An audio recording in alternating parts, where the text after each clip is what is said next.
Officials from the National Weather Service say that Vog, volcanic smog, from the Kilauea volcano is just south of Oahu. For now, it's staying put. But they say it could be a pretty bad, voggy day if it comes any closer. For the most part, trade winds near Oahu has worked in its favor, protecting it from the volcanic haze. Experts encourage individuals with respiratory conditions and asthma to have medication handy if the plume ever hits the island. Stay hydrating and indoors can help symptoms relating to Vog.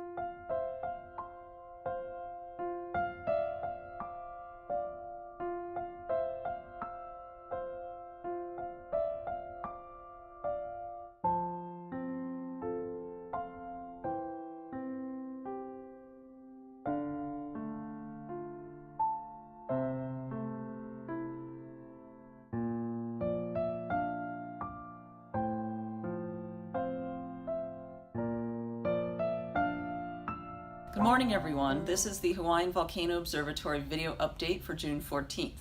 In the lower east rift zone, fissure 8 lava fountains reached heights of 200 feet from within the growing cinder and spatter cone, which is now 160 feet high at its highest point. Lava from the fissure continues to flow through the channel to the ocean at Kapoho, and rare small overflows have been observed along parts of the channel's sides. The ocean entry is still active and broad, with one main lava flow and several minor ones entering the water. The Lay's plume was blown onshore this morning, but it did not travel far beyond the flow area, and areas of hot water upwelling offshore are still being observed.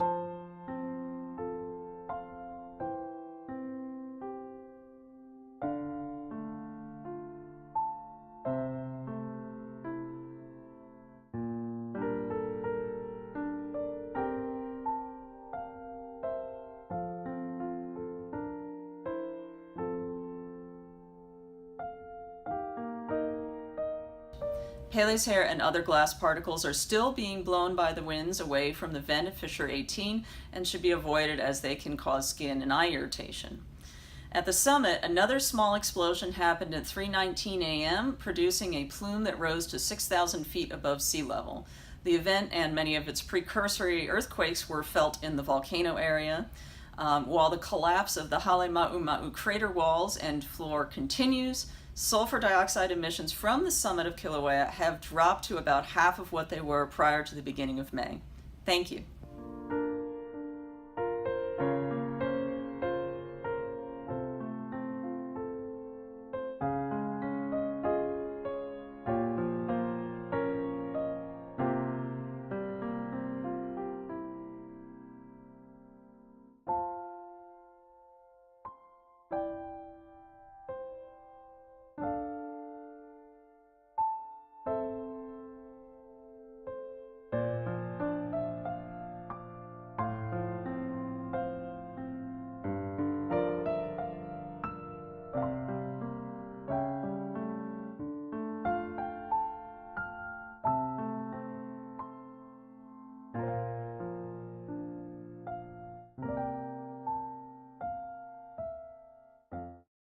Hawaii National Guardsmen from the 230th Vertical Engineer Company, along with local charitable organizations and companies, banded together to form 20 micro-shelters in Pahoa, Hawaii for residents affected by the Kilauea volcanic eruption. Well, first and foremost, if you look at the soldiers out here, they're from Hawaii. They may not be from this island, but they are from Hawaii, and we're one community.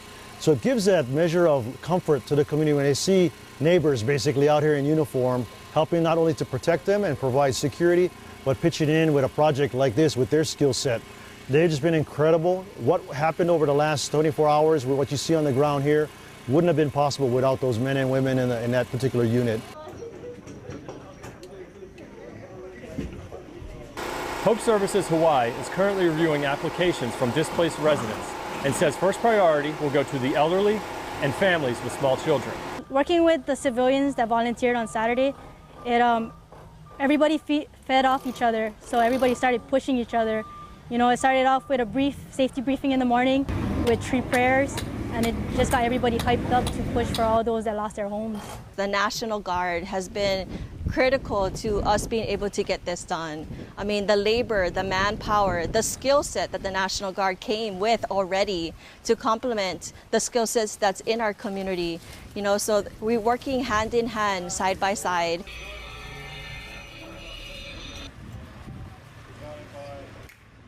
Reporting from Pahoa, Hawaii, this is Air Force Master Sergeant Chris Shepard.